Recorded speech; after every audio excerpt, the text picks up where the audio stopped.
सीता जी अशोक वाटिका में बैठी हैं, लीला से ही नाग जाऊंगा जल नील को। इस बाण से मैंने बाली को मारा था, उसी बाण से मैं सुग्रीव को ही मारूंगा कल। खोज करना मुश्किल था, खोज करना मुश्किल था। अंगूठी दे दिया भगवान राम ने अपनी मुद्रिका।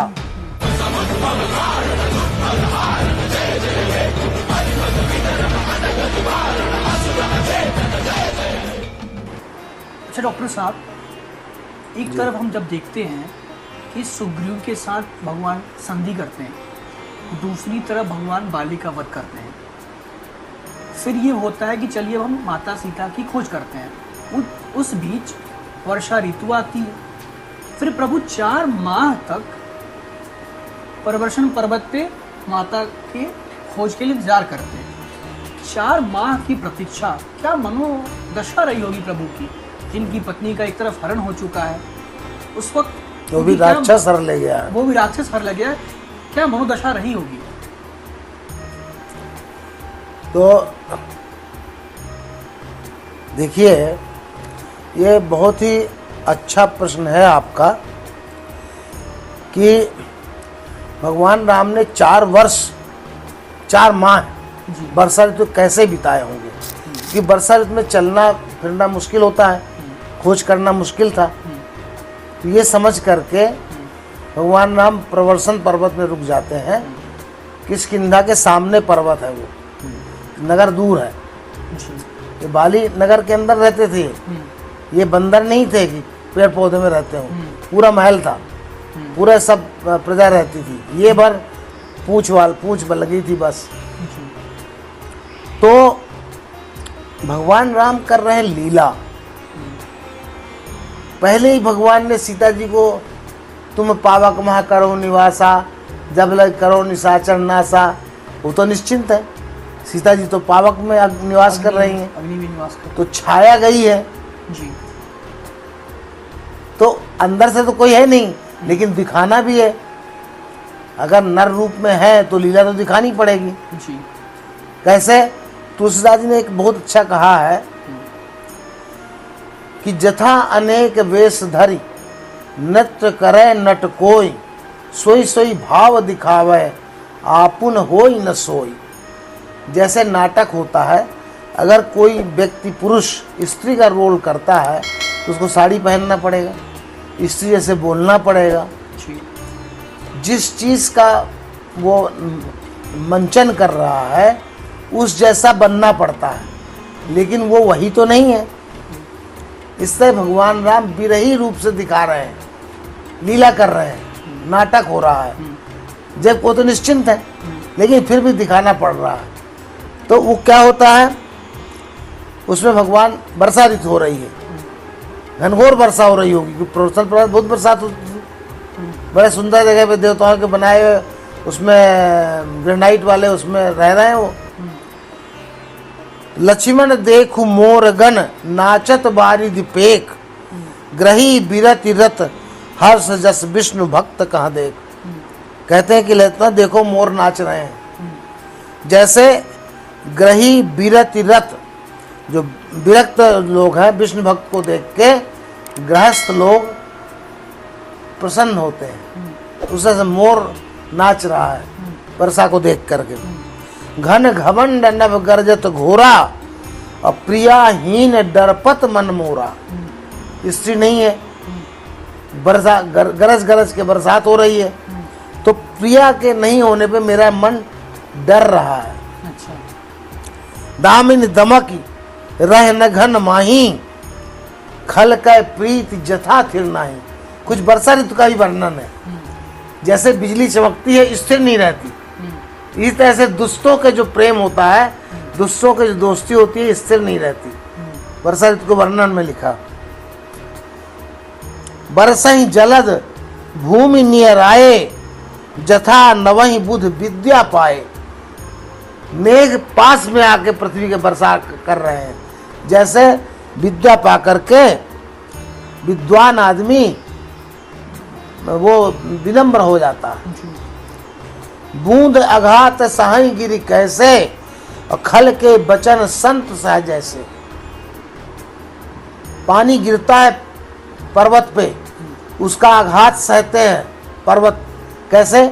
जैसे दुष्टों के वचन संत को प्रभावित नहीं करते।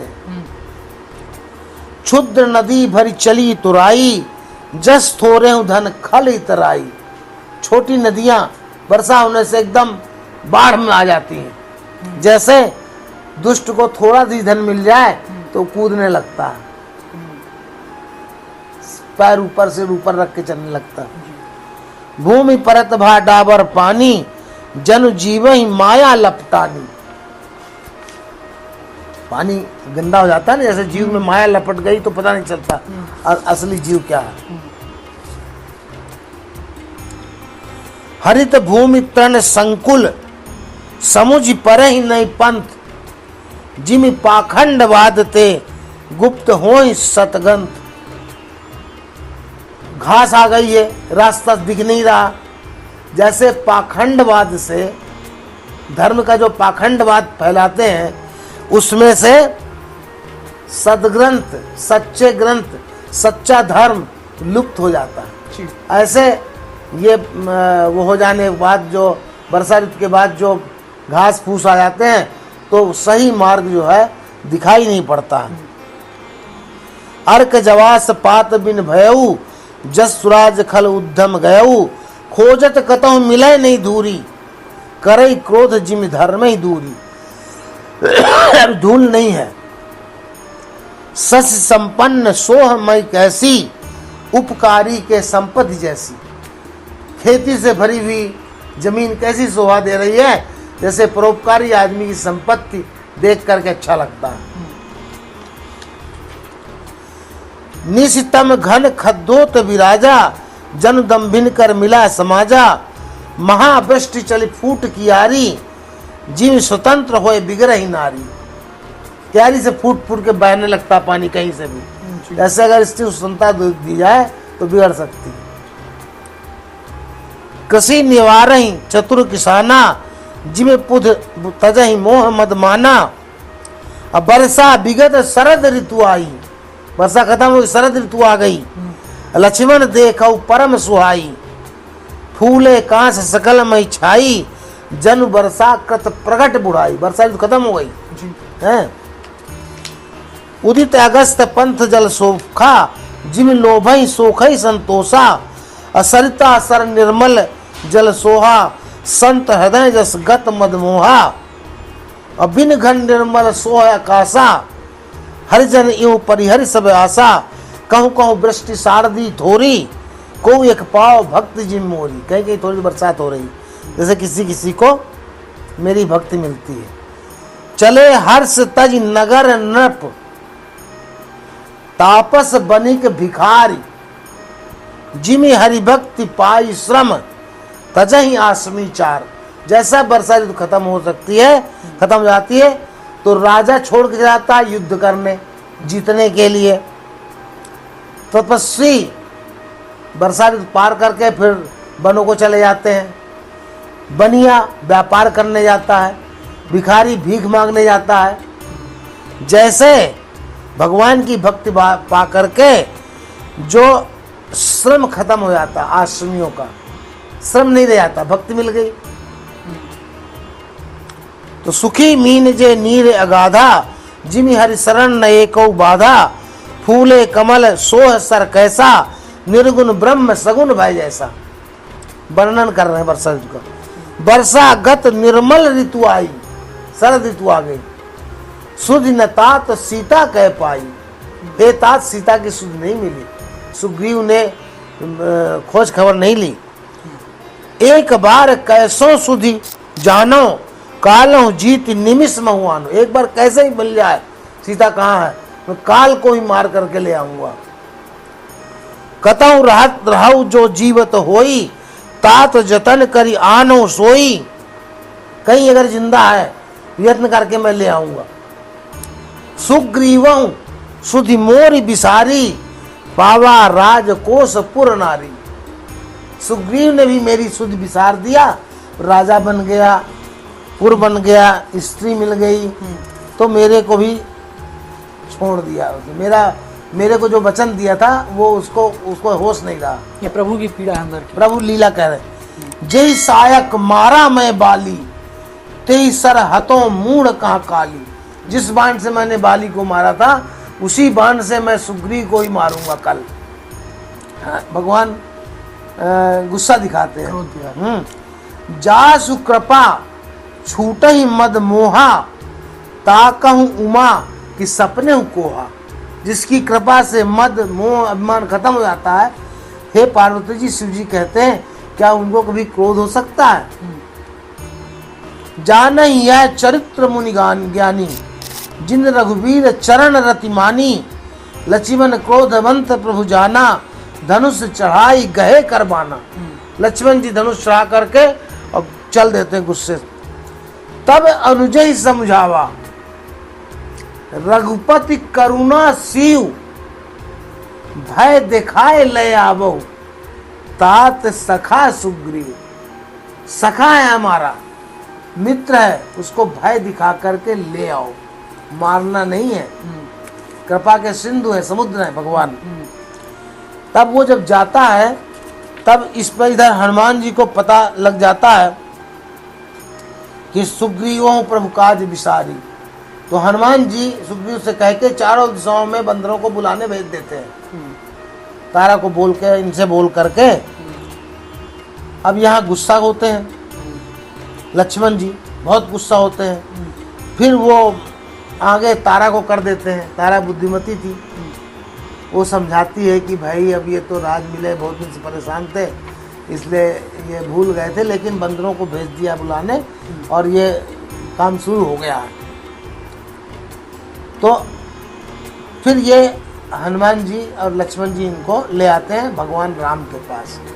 तो सुग्रीव क्या कहता है, नाई चरण सिरु कह कर जोरी, नाथ मोहि कछु नाहिन खोरी। अतिशय प्रबल देव तब माया, अछूट राम करहु जो दाया। आपकी माया बहुत प्रबल है। विषय बस सुर नर मुनि स्वामी, मैं पावर पशु कपि अति कामी। पशु हूँ, पावर हूँ, कामी हूँ। तो नारी नयन सर जाहि न लागा, घोर क्रोध तम निश जो जागा। जिसको स्त्री के नैन रूपी बाण नहीं लगे और जो घोर क्रोध में वो जग रहा हो, उसको क्रोध नहीं वो करे। लोभ पास जही गर न बंधाया, सो नर तुम समान रघुराया।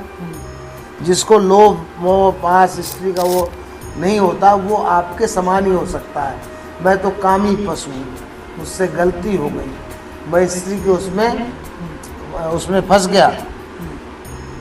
यह गुण साधन ते नहीं होई, तुम्हारी कृपा पाव को कोई। आपकी भक्ति और ज्ञान साधन करने से नहीं होता। आपकी कृपा जब तक नहीं होती तो आपकी भक्ति और ज्ञान नहीं मिलता। सुग्रीव ने कहा। तब रघुपति बोले मुस्काई, तुम प्रिय मोहि भरत जिमि भाई। और भगवान हंस करके बोलते हैं, तू भरत के समान मेरे भाई हो, प्रिय हो। अब सोई जतन करहु मन लाई, अजहि विधि सीता कै सुधि पाई। डॉक्टर सोनी, यहाँ तक की तो कथा में हमने देखा कि भगवान से सुग्रीव संवाद करते हैं और भगवान उनको कहते हैं कि तुम भरत के समान ही मेरे प्रिय भाई हो। फिर आगे की योजना बनती है कि माता को कैसे निकालें, कैसे खोजें। फिर आप हमें ये बताइए, दर्शकों को ये बताइए कि फिर माता जानकी को खोजने के लिए आगे क्या किया गया। तो जैसा कि हमने पहले बताया कि हनुमान जी ने सुग्रीव के आदेश से सभी दिशाओं में सभी तरह के बानरों को बुलाने के लिए भेज दिया था। तो इतने बानर आ गए, सब तरह के बानर भालू आ गए। तो उसमें कहा है, शंकर भगवान कहते हैं कितने बानर आए। तो बानर कटक उमा मैं देखा, सो मूर्ख जो करण चाह लेखा। गिनती करना चाहे मूर्ख है। आई राम पद नावहि माथा, निरखि बदन सब होई सनाथा। अस कप एक न सेना माही, राम कुशल जय पूछी नाही। सबसे भगवान राम एक साथ मिल लेते हैं, पूछते हैं कैसे हो। यह कछु नहीं प्रभु कै अधिकाई, विश्व रूप व्यापक रघुराई। कितनी बड़े बंदरों की सेना का कि सबसे भगवान राम पूछ लेते हैं। अब सीता की खोज का जो आप प्रश्न किए, तो इसमें बहुत अच्छी बात यह होती है कि जब बाली ने सुग्रीव को भगाया था, तो सुग्रीव चारों दिशाओं में गया था, चारों दिशाओं का पता था उसको, कहाँ पे क्या पहाड़ है, क्या नदी है, क्या। तो पूरे पृथ्वी का वर्णन सुग्रीव को मालूम था। एटलस सुग्रीव का है बनाया हुआ, किस दिशा में क्या है, किस दिशा में क्या है। तो रावण ठीक है दक्षिण दिशा में ले गया था, लेकिन रावण है कहीं भी कर सकता है, रख सकता है। तो चारों दिशाओं में 4 कटक बना करके भेजा, लेकिन दक्षिण दिशा में जहाँ ज़्यादा संभावना थी वहाँ पे अंगद को भेजा और हनुमान जी को भेजा और जामवंत को भेजा। और भगवान राम ने चलते समय एक वो दिया चिन्हाई, अपनी अंगूठी दिया कि इसको दिखा के तभी तो विश्वास मानेगी सीता जी। तो अंगूठी दे दिया भगवान राम ने, अपनी मुद्रिका। अब यहाँ से ये चारों दिशाओं में वो बता देता है कि कैसे जाओगे, चारों दिशाओं के लोगों को, कि यहाँ जाओगे तो ये पड़ेगा, तो ये पड़ेगा। भगवान राम पूछते भी हैं कि तुम्हें कैसे पता लगा कि इस दिशा में ये है, इस दिशा में ये है, इतना बढ़िया मैप कैसे मालूम है। तो बोले सुग्रीव बाली के भय से जब मैं भटक रहा था पूरे ब्रह्मांड में, तो मुझे चारों दिशाओं में मैं गया हूँ, तो मुझे पता लग गया। ये भी तो भगवान की लीला थी। 4 कटक बना करके चारों दिशाओं में भेजते, क्या पता रावण कहाँ रखा हो। तो लेकिन दक्षिण दिशा में जहाँ ज़्यादा संभावना थी, वहाँ पे युवराज अंगद को, जामवंत को, हनुमान जी को और बड़े बड़े ऐसे दुर्धर्ष ज़्यादा बड़े सेना इस तरफ भेजते हैं। अब ये लोग चलते हैं, बता दिया गया दक्षिण दिशा लेके गया है, दक्षिण दिशा पकड़ के जाते हैं। और उसने ये कह दिया था 1 मास महीने में अगर नहीं आए आप लोग तो फिर सब मारे जाएंगे, उनका सबका मैं वध कर दूंगा। 1 महीने में पता लगा के आना है, सभी लोगों को बोला। तो भगवान राम आषाढ़, सावन, भादौ, कुंवार, ये कार्तिक में ये लोग जाते हैं चलने। तो जब चलते हैं वहाँ पर, तो एक जगह पहुँच जाते हैं, ऐसी जगह जहाँ इनको खूब प्यास लगी है और कहीं पानी नहीं दिख रहा। तो हनुमान जी ने जाके पहाड़ पेड़ में चढ़ के देखा कि एक जगह कोई पक्षी लोग आ जा रहे हैं। उनको लगा कि वहाँ पे पानी जरूर होगा गुफा में, तो सबको ले गए। तो एक गुफा थी, उसके अंदर गए तो वहाँ बढ़िया एक बगीचा लगा हुआ था, बड़ा सुंदर जगह था, एक मंदिर था, एक स्त्री बैठी हुई थी और वहाँ खूब फल फूल लगे हुए थे। वहाँ पहुँच करके और वो पूछते हैं कि हम ऐसे ऐसे भटक गए हैं। बोले पहले पानी पी लो, फल खा लो, फिर मैं बताऊंगी। तो जो तपस्विनी स्त्री थी, वो मैं दानव की पत्नी जो हेमा थी, जिसकी पुत्री थी मंदोदरी, वो यहाँ पर 1000 वर्ष रहा इस रास्ते में, और वो माया रूप एरिया था। तो उसकी जो दासी थी वो वहाँ पे रह रही थी। तो उसने कहा कि तुम लोग भोजन कर लो, खा लो, फिर इसके बाद मैं आपको उस जगह पहुंचा दूंगी अपने मंत्र बल से कि जिससे आपको सीता की खोज मिल जाएगी आगे। आप आंख मूंद कर लो, फिर मैं पहुंचा दूंगी। तो जैसे ही इन्होंने आंख मूंदा तो सब लोग आके समुद्र किनारे पहुंच गए और वो महिला भगवान राम के पास जाती है, भगवान राम को प्रणाम करती है, भगवान राम का आशीर्वाद लेके बद्रिकाश्रम चली जाती है। ये भगवान की लीला का अंग था। उसने वहां से जंगल उंगल उतार के वो पहुंचा दिया समुद्र के किनारे। लगभग 1 महीने से ज्यादा हो गया था। अब यहाँ समुद्र, विशाल समुद्र, कहाँ जाएं, क्या देखें, विचार कर रहे थे। अब तो यहाँ सीता जी नहीं मिलेगी, वहाँ मारेगा सुग्रीव हम सबको। अंगद कह रहा छोड़ेगा नहीं, पहले राम कांड छोड़ दिया था हमको, लेकिन अब तो मारेगा जरूर वो, क्या करें। फिर ऐसे आपस में चर्चा करते हैं कि सीता जी का जब अपहरण हुआ तो एक बोलते हैं एक जटायु सम को नहीं, जटायु समान कोई नहीं जिसने सीता जी की रक्षा किया। तो संपाति नाम का एक गीध जो जटायु का बड़ा भाई था, वहाँ बैठा हुआ था पहाड़ में, उसके पंख जल चुके थे।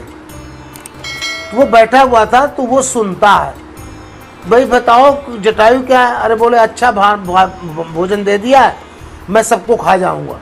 जब ये कहते हैं जटायु, उसको देख के कहते हैं जटायु के समान कोई नहीं है। बोले जटायु के बारे में क्या जानते हो, मेरा छोटा भाई था। बोले ऐसा ऐसा हुआ, उसने सीता जी की रक्षा किया पर रावण चुरा के ले गया सीता को। तो उसने कहा मेरा भाई था, मुझे समुद्र के किनारे ले चलो, अब मैं तिलांजल दे दूं। उसके पंख कट गए थे तो तिलांजल देते हैं, जैसे तिलांजल देते हैं बोलते हैं देखो यहाँ से मुझे दिख रही सीता जी अशोक वाटिका में बैठी हैं लंका में, तुम लोगों को नहीं दिख रहा, तुम देख मैं देखो तुम नहीं गिरे दृष्टि अपार, मुझे दिखाई दे रही हैं। और जैसे सीता जी का पता बताता है उसके पंख फिर से उग जाते हैं। बोले तुम तो राम के दूत हो, सीता का पता बताने से मेरे पंख उग गए। तो वो अपनी कथा बताता है कि हम दोनों भाई थे और अपने अभिमान बस सूर्य को पकड़ने जा रहे थे, तो उसमें से जटायु तो निकल लौट आया और मैं घमंडी जो है ऊपर तक चला गया, तो सूर्य के तेज से मेरे पंख जल गए, मैं यहाँ आके गिर गया। जब गिर गया तो यहाँ चंद्रमा नाम के एक मुनि थे जो रहते थे, उन्होंने बोला तुम संपाति हो ना, पहले मनुष्य रूप धारण करके आया था। तो बोले हाँ। तो बोले ऐसे जल गए। तो बोले ऐसा है कि मैं तुम्हारा अभी पंख ठीक कर सकता हूँ, फिर से नए पंख हो जाएंगे, लेकिन तुम इधर उधर उड़ोगे, भगवान राम के दूत आएंगे तो कैसे बताओगे, इधर तुम यहीं बैठे रहो। और जब तुम राम सीता का पता बता दोगे भगवान के दूतों को, तुम्हारे पंख अपने आप जम जाएंगे। तो उसके पंख अपने आप जम जाते हैं। तो कहता है कि तुम लोग क्यों कदराई करते हो, तुम तो दूत हो, देखो ना मेरे पंख जम गए बताने से। तो अब वो कहता है कि जो नाग है सतयोजन सागर, करई तो सो राम काज मति नागर। जो इस 100 योजन समुद्र को पार कर ले वही भगवान राम का काम करेगा। इस तरह समुद्र किनारे बैठे हैं, सब विचार कर रहे हैं इसको कैसे पार किया जाए। तो अब उसमें यहाँ पर विचार कर रहे हैं। तो जामवंत ब्रह्मा के मानस पुत्र थे, बहुत वर्षों के थे वो, उनको सब मालूम था। पूछते भैया कौन कितना कूदेगा, तो किसी ने कहा 10 योजन से कम तो कोई कूद ही नहीं रहा था, कोई 20, कोई 30, कोई 40, कोई 60, 90 योजन से ज़्यादा कोई नहीं कूद पा रहा था। तो अंगद ने कहा मैं 100 योजन तो कूद सकता हूँ। अंगद कहा जाऊं मैं पारा, ये संशय कछ फिरती बारा, फिरने में मुझे शंका लग रही है। तो जामवंत ने कहा कि किम भेजिए हम, कैसे हम भेजिए अपने जो सेनापति है युवराज को, कोई दूसरा चला जाएगा, आप क्यों भेजे। तो इसलिए फिर यहाँ पर जामवंत कहते हैं जामवंत का सुन हनुमाना, का चुप साध रहा बलवाना। हे बलवान तुम क्यों चुप साध रखे हो।